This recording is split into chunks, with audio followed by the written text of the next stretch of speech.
Vou começar esse vídeo aqui diferente, né? Vou começar parabenizando aqui o senhor Carlos Brasil, vou começar parabenizando o senhor presidente Jorge Salgado, porque eles conseguiram o mais difícil, complicar o Vasco nessa Série B de Campeonato Brasileiro. Cara, tem que ser muito incompetente para conseguir fazer o que eles fizeram, então, cara, parabéns. De verdade, parabéns, principalmente ao senhor Carlos Brasil, que é o responsável por montar esse time, que por uma sorte do universo, assim, cara, uma sorte tremenda, esse time em algum momento conseguiu dar uma liga e conseguiu pontuar, conseguiu ficar numa situação confortável, conseguiu abrir 10 pontos de vantagem para o quinto colocado, e aí, o que o senhor Carlos Brasil fez? Vou aplaudir ele aqui mais uma vez, excelente profissional, Carlos Brasil, excelente, foi chutado do Corinthians e pegaram de volta pro Vasco. Parabéns, Carlos Brasil. Ele vai e contrata o estagiário do Maurício Souza para acabar com tudo que o Vasco vinha fazendo durante a temporada. E aí, não satisfeito, né? Ele já errou ali atrás. E não satisfeito, ele teve a excelente ideia de continuar com o interino para a reta final do Campeonato Brasileiro Série B. Porque falta de aviso não foi. Todo mundo avisa todo dia que o Vasco precisava contratar um novo treinador. E eu sei que vai ter gente que vai comentar aqui agora, precisa de jogador. Eu sei que precisa de jogador pra cacete, é claro que precisa de jogador. Mas não tem como mais contratar jogador, a janela tá fechada. A única mudança que dá pra fazer é trazer um treinador de verdade. É não ir pra reta final com um treinador, entre aspas, um treinador que já disse várias vezes que não quer ficar no cargo. Um treinador que não tem a ambição de ser treinador de futebol. Ele é um interino que não quer ser efetivado. E mesmo assim, o Vasco vai empurrando com a barriga, como vem fazendo aí desde a demissão do Zé Ricardo. O Vasco, cara, tá sem treinador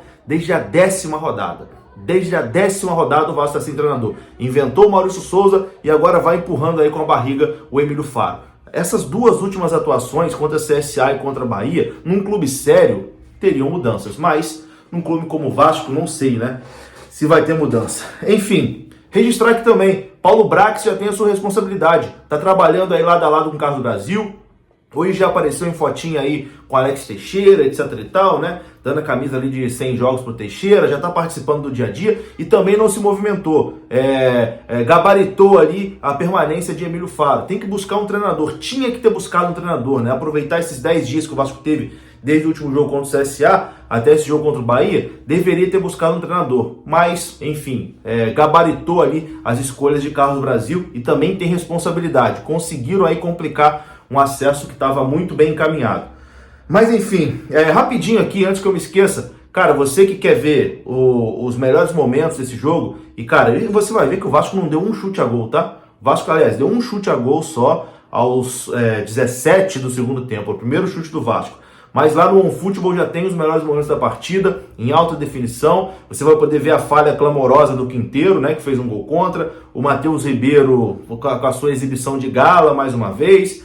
Enfim, o OneFootball já tem os melhores momentos lá da partida para você acompanhar. O link está aqui na descrição desse vídeo, está aparecendo também no QR Code aí. Você aponta a câmera e baixa de graça e assiste lá tudo de graça. Além dos melhores momentos do jogo do Vasco, tem de outras partidas também. Bom, vamos continuar aqui o nosso vídeo. Falando especificamente da partida, o Emílio Faro hoje tentou inovar, né? Tentou mudar, tentou entrar com uma escalação diferente, o Vasco jogando com 3 zagueiros, com o Edmar atuando ali como um zagueiro pela esquerda e o Paulo Vitor tendo mais liberdade ali, né? Para jogar na lateral esquerda. Mas bom, não deu certo, né? Foi uma escalação que não deu certo, se provou no primeiro tempo, porque o Vasco não deu um chute a gol no primeiro tempo. E olha, se você pegar o pós-jogo contra o CSA, eu também falo a mesma coisa, o Vasco não deu um chute a gol. A diferença é que dessa vez o Bahia ainda tentou ajudar. O Bahia fez um gol contra para o Vasco, numa falha clamorosa, né, do Danilo Fernandes, que mais uma vez tentou ajudar o Vasco, né? Ele falha ali e rebate a bola no Ricardo Goulart,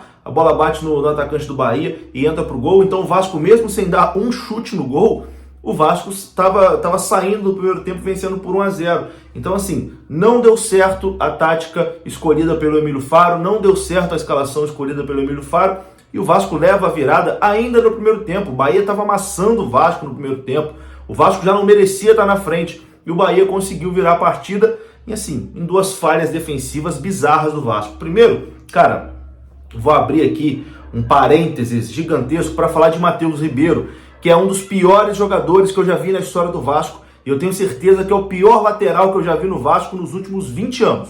Cara, o Matheus Ribeiro tem 4 partidas pelo Vasco. Eu já não aguento mais ver o Matheus Ribeiro com a camisa do Vasco. Eu não aguento mais ver o Matheus Ribeiro com a camisa do Vasco. Cada vez que ele entra em campo, eu perco 1 ano de vida. Que eu não aguento mais ver esse cara com a camisa do Vasco. Parece um juvenil com medo da bola. Ele tem medo da bola. A bola queima no pé dele. Ele não tem condições de jogar no Vasco.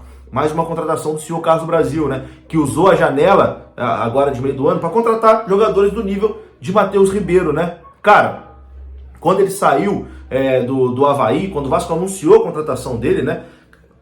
Reserva do Avaí, gente, com todo respeito ao Avaí, tá? Que é um time que eu tenho uma consideração muito grande. Já fui em jogo do Vasco lá em Santa Catarina contra o Avaí. Fui muito bem recebido pela torcida do Avaí. Mas com todo respeito, um cara que é reserva no Avaí, ele vai resolver o que no Vasco? Quando ele saiu do Avaí, a torcida do Avaí soltou fogos. Deu graças a Deus. Se você vai nos comentários das postagens, tá todo mundo perguntando, caraca, quem é o empresário desse Matheus Ribeiro? Conseguiu botar ele no Vasco?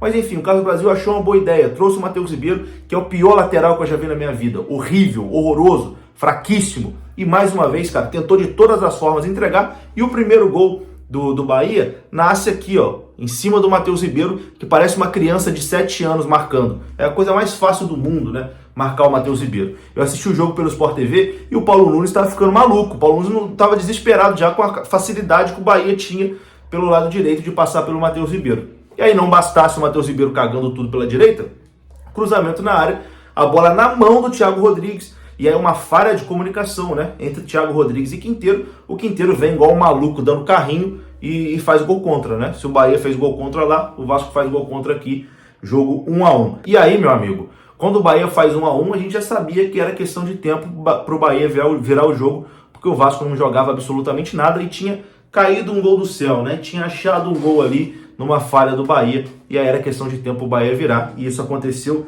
nos acréscimos do primeiro tempo. O Bahia fez 2-1 no escanteio, o Vasco que voltou a todo jogo levar gol de escanteio, a bola aérea voltou a ser um filme de terror. Ou seja, tudo que o Vasco vinha tendo de positivo durante a temporada, o Vasco não tem mais, acabou tudo. O Vasco vive o seu pior momento na temporada de 2022. E aí quando vira 2-1, termina o primeiro tempo, a gente já sabe, né, que não ia acontecer nada dali. E bom, e aí depois desse primeiro tempo horrível do Vasco, o que todo mundo pensou? Bom, agora, né, o Vasco vai tentar mudar para o segundo tempo.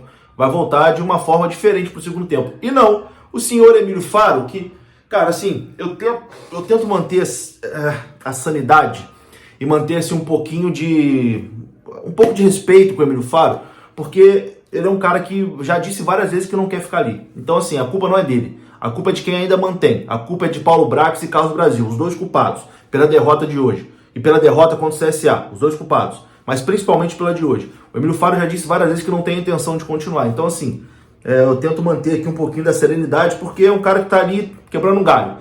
Enfim, aí o Emílio Faro, cara, voltou com o mesmo time. O time que não deu um chute a gol. Um chute a gol. Ele voltou com o mesmo time para o segundo tempo e foi a mesma coisa contra o CSA, a mesma coisa. O Vasco perdendo o jogo, sem dar um chute a gol, ele volta para o segundo tempo com o mesmo time. E aí, cara, não tem condições. Não tem condições, não tem condições.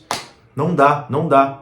É um cara que não consegue enxergar os erros, não consegue se movimentar, não consegue fazer nada, que tem medo de tirar o Nenê. Ele tem medo de tirar o Nenê do time. O Nenê hoje foi completamente nulo em campo. O Nenê foi 1 a menos em campo hoje. Ele foi tirar o Nenê aos 39 do segundo tempo. O Nenê não fez nada. O Nenê se arrastou em campo hoje. Não fez absolutamente nada. Matou todos os contra-ataques do Vasco. Quem ele tirou antes de tirar o Nenê? Ele tirou o Alex Teixeira. O coitado do Alex Teixeira. O único que de alguma forma ainda tem uma lucidez. O Alex fez 2 jogadas hoje, mas que não tinha ninguém na área para ele jogar bola, não tinha nada. Mas o Emílio Faro, com medo de tirar o Nenê, ele prefere tirar o Alex Teixeira do que tirar o Nenê. O Alex Teixeira, cara, a gente tem o melhor jogador da Série B. O Vasco tem o melhor jogador da Série B, o Alex Teixeira. E é sacrificado por um treinador que não é treinador, que bota ele para jogar fora de posição, porque tem medo de barrar o Nenê do time. É inacreditável. Por isso que o Vasco precisa de um treinador para ontem. Para ontem. Para ontem. Pro jogo contra o Curitiba, o Vasco já tem que... Curitiba tá na Série A. Pro jogo contra o Guarani. Pro jogo contra o Guarani, o Vasco precisa já ter um novo treinador. Não dá para continuar, não dá para brincar. Paulo Brax, não vou nem citar o Carlos Brasil, mas porque o Carlos Brasil é incompetente. Paulo Brax, você que chegou agora, tem que fazer alguma coisa, tem que contratar um treinador. Se possível, já manda demitir o Carlos Brasil e contrata um treinador aí. trazer um treinador e mandar o Carlos Brasil embora. Enfim, não dá. Sinceramente não dá. O Vasco ainda tem uma vantagem de 4 pontos pro quinto colocado. Então, tá ficando complicado. Tá se complicando no campeonato. Mas ainda depende só do Vasco. O Vasco ainda depende só das suas forças. Mas tem que mudar. Não dá. Se continuar desse jeito, o Vasco vai perder o acesso mais fácil da história. Um time que está aí praticamente um turno inteiro dentro do G4 vai perder ali o acesso por incompetência própria, porque não respeitou a competição. O Vasco não respeitou a competição. Carlos Brasil e Jorge Salgado não respeitaram a Série B. Acharam que dava para subir de qualquer jeito. Sem treinador desde a 10ª rodada e não fizeram, não vou xingar, não fizeram nada. Não fizeram absolutamente nada. Foram empurrando com a barriga. Muita irresponsabilidade. Cara, para encerrar aqui, uma coisa que define esse time de Emílio Faro, esse time de Carlos Brasil, esse time de Jorge Salgado. O Gabriel Peck entra no segundo tempo e tem uma hora que o Emílio Faro manda o Peck cruzar na área. Peck, cruza na área. O Peck não cruza, óbvio, e pergunta pro Faro: eu vou cruzar para quem? Não tem ninguém dentro da área. Não tinha ninguém dentro da área, eu vou cruzar para quem? Então, sinceramente, não dá, né? Não dá. Espero que a segunda-feira já comece com mudanças. Espero que o Paulo Brax vá atrás de um novo treinador. Não dá mais para o Vasco continuar com essa irresponsabilidade de brincar com a Série B. Um abraço, saudações e até a próxima.